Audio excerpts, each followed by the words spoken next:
everybody, Captain Lou here for another edition of Tigers Daily here on the Fan Arts Network. Happy Friday, July the 3rd, 2026. And hey, happy 4th of July weekend. Let's start out by saying, please have a happy and safe 4th of July weekend. We want everybody around after the holiday to make sure you check out Tigers Daily. Speaking of that, we invite you to subscribe to our YouTube channel, which is Tigers Daily here on the Fan Arts Network. And of course, you get all of our updates on the Tigers, the good, the bad, and everything in between. The rumors, from trades to whatever, the call-ups, we've got it right here for you on Tigers Daily. So hit the subscribe button. Take a listen. For those of you that have done it and have watched our videos, we've been going at it now for about a week or so.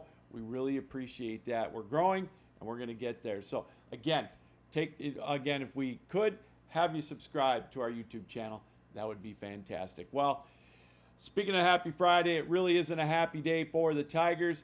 Probably a good thing they've got today off due to the World Cup being played in Dallas. They got shelled yesterday by the Texas Rangers, and it wasn't close. 10-4 was the final score. Tigers had their opportunities in the middle innings. We'll talk about that.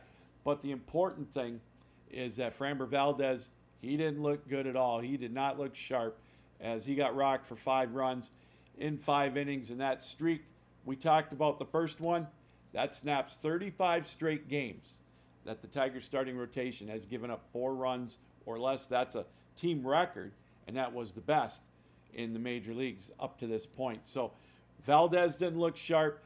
5-0 until the 4th inning, as Evaldi was very sharp for the Rangers early. In 3 innings, he got 8 strikeouts. Colt Keith, though, got a home run off of him to cut the lead to 5-1. And then Hu Yu Lee got a 2-run shot to make it 5-3. The Tigers had opportunities. They left 10 runners on base throughout the night, 7 in the middle innings. And that's when the Tigers really could have did some damage.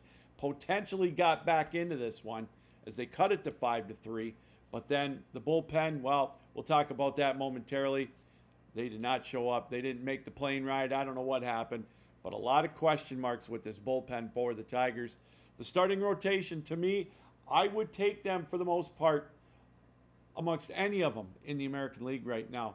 When you've got Melton and Mize, Flaherty looks strong. Valdez, although tonight he didn't look very well. And, of course, Tariq Skubal. And then you've got Montero in the wings. I got to tell you, the starting rotation looks very strong for the Tigers. But this bullpen, I don't know if they're trustworthy, to be honest with you. And again, the hitting's the hitting. You know, they got 11 hits tonight, the Tigers did. Last night, the Tigers did. So, I mean, they were there. There were opportunities. They just couldn't put them together. These are one of those games, again, where you need the Tigers.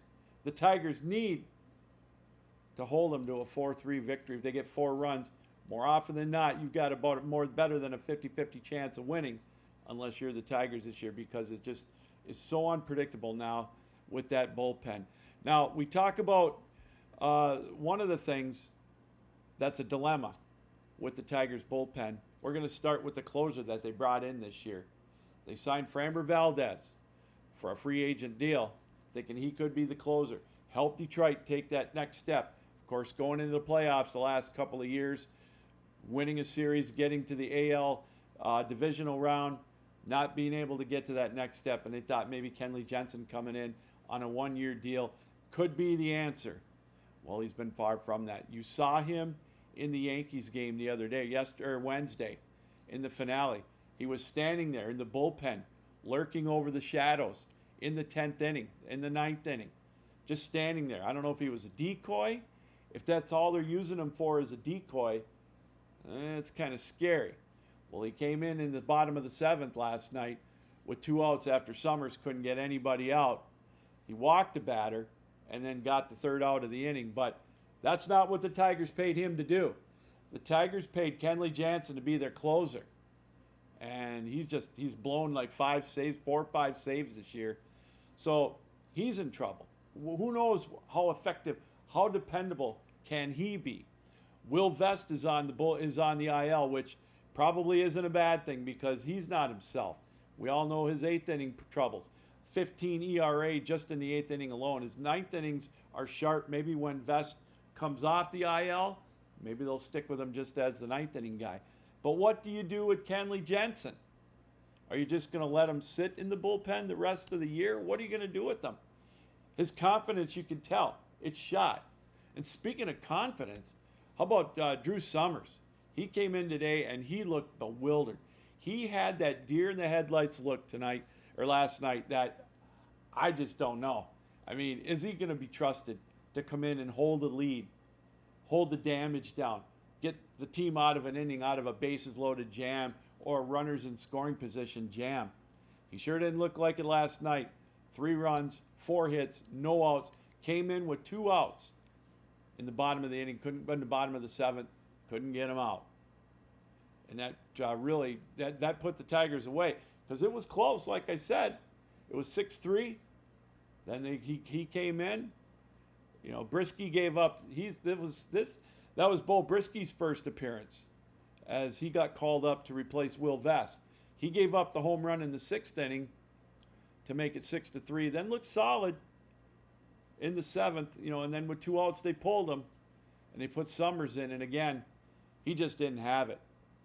I know a couple of them were excuse me base hits, and maybe Diaz's swing should have been called strike 3, and that would have got him out of the inning. But still, good pitchers and good teams overcome that. I am never gonna blame an umpire's call, a referee's call, or whatever for a loss in a game, because there's too many other opportunities. Detroit blew too many opportunities with batters in scoring position, runners in scoring position. 10 people left on base, 10 runners left on base for the Tigers. So I'm not going to blame that non-call on the 3rd strike.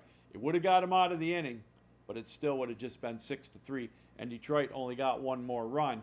So, I mean, that's not the issue. Summers couldn't get him out. So now, how reliable is he? Drew Anderson, he didn't pitch last night. He pitched 2 innings against the Yankees on Wednesday. Solid 1 inning, shaky in the 2nd. And I know what A.J. Hinch said. He said all my relievers should be able to go 2 innings when called upon. Jansen can't do it. Now one wonders if Drew Anderson can do it. We signed Drew Anderson this year after 4 years playing overseas. Gave him $7 million. What does that say? Is it time to start bringing up the kids from Toledo or Erie or wherever? They're not getting it done right now. And this is the time they need it. Now, maybe they can shake it off. There's still 2 games left in the series, as we'll talk about momentarily. With tomorrow being a day off today rather being a day off because of the World Cup, Saturday and Sunday, that's when the Tigers get back in action. And hopefully they can get the next 2 and get 5 out of 6 on the road trip. Then everything will be happy, hunky-dory, if you will. The Tigers, if they could have won last night, they would have gained a game on the White Sox. They lost. They're now even with the Guardians, so Detroit is still 8 games out of first place in the American League Central. Now, we talk about the starting rotation being really strong, and we talked about it also potentially being an audition period for the Tigers, that being last week into the next couple of weeks through the All-Star break, through to July 20th. With the trade deadline now exactly 1 month away, when are we going to start thinking, well, maybe it's time to start floating some ideas of trading some of our guys with expiring contracts? We brought up Jack Flaherty before because he's on an expiring contract. He's a good veteran presence. He's got playoff experience. If Detroit decides to go into sell mode, at least with some of their guys, and look to get younger and go to the future, Jack Flaherty's name will come up. Now, obviously, Tariq Skubals will too, and potentially Casey Mize. So 3 of the starters, I think, for the Tigers could be on the auction block, so to speak. But Jack Flaherty really came to mind to me because I still think you could get somebody good for him. Now, we haven't talked either about this potential team that the Tigers might do a little business with. We all know they've had success with trades in the past with the Marlins. Where did they get Miguel Cabrera from, right? They got him in that big trade, what has it been already, 18 years ago? Yeah, so, I mean, they've had success in the trade market with the Miami Marlins. And the Miami Marlins right now, they were the hottest team in June. They're 5 games over 500 right now, and they're in the thick of it for a wild card race. And who knows? The way the Braves are faltering, they could be in the thick of it for a potential run to the divisional title in the National League East, along with the Phillies. Now, we've been saying, too, all of our trade subjects, or, the people that we're looking for the Tigers to trade, are offensive help. We need bats. I know maybe we should start to thinking about looking at relievers, because the bats are starting to warm up a little bit for the Tigers. But here's someone that stuck out to me from the Marlins. How about Kemp Alderman? He's playing for the Jumbo Shrimp right now out of Jacksonville, the AAA team for the Marlins. He's got good power, good speed, good range. His batting average struggling a little bit, but in 2025, he hit 22 home runs and had 22 steals and an 819 OPS for their AAA ball club in Jacksonville. Now, will he be called up before the trade deadline? Who knows? But he could be another good bat for the Tigers. He's got range. Doesn't have the strongest arm, but he's got range. And he can hit the home run, and again, he can steal the bases. A 25-25 guy is appealing. So if you're starting to think again about potentially going into the trade market, selling off, just getting an extra bat, or who knows, like we said a couple of years ago, the Tigers were sellers, then went on that incredible run to get that playoff spot. And then last year, of course, was the exact opposite. So you never know. But if the Tigers are looking to make moves at the deadline, being a seller or maybe a buyer, but let's just say a seller for right now, Jack Flaherty, I still think could be the one of the first ones that the Tigers move. And I think, again, look at Alderman. I think he's a good potential for the Tigers to pick up. I like his arm. I like his speed. I like his bat. His arm is decent. It's not the greatest, but he's got good range in the outfield. He can steal bases, and he can hit the home run. And that's what the Tigers could really use. Lord knows with some of the guys they've got that they're throwing out there right now with batting averages still under 200. So let's keep an eye on that. Kemp Alderman, I think, would be a good pickup if you're going to move Jack Flaherty. So Flaherty's going to start coming up. So we'll keep an eye on that as well. All right, again, something to remember and something to keep in mind. The Tigers are off today. I can't tell you the last time in the regular season the Tigers have had a Friday off. I mean, unless it's a rain delay or something. So Melton and Mize will take the hill for the Tigers this weekend. And so we'll keep an eye on that. Chance for the Tigers to get back, maybe get back into rotation a little bit. And, we'll try to get something going. If they can win these next 2 games, the Tigers will go 5-1 on the road trip. It's going to be big. So today they can regroup, shake that loss off. The 3-game winning streak snapped. The road sweep of the Yankees, the first time they've done that since 2008. The streak of 35 straight starts going 4 or less runs for the starting pitchers, that's done. You can start a new one. We can go from there. So again, if the Tigers win tomorrow and Sunday, keep in mind a 5-1 road trip, that would be more than acceptable, more than we bargained for, especially after what they did against Houston last weekend. But it all starts on Saturday, so the Tigers get a rare day off as the World Cup comes to Dallas. Then they play on Saturday and Sunday. Then they'll have Monday off, and then that 6-game homestand to wind up play before the All-Star break.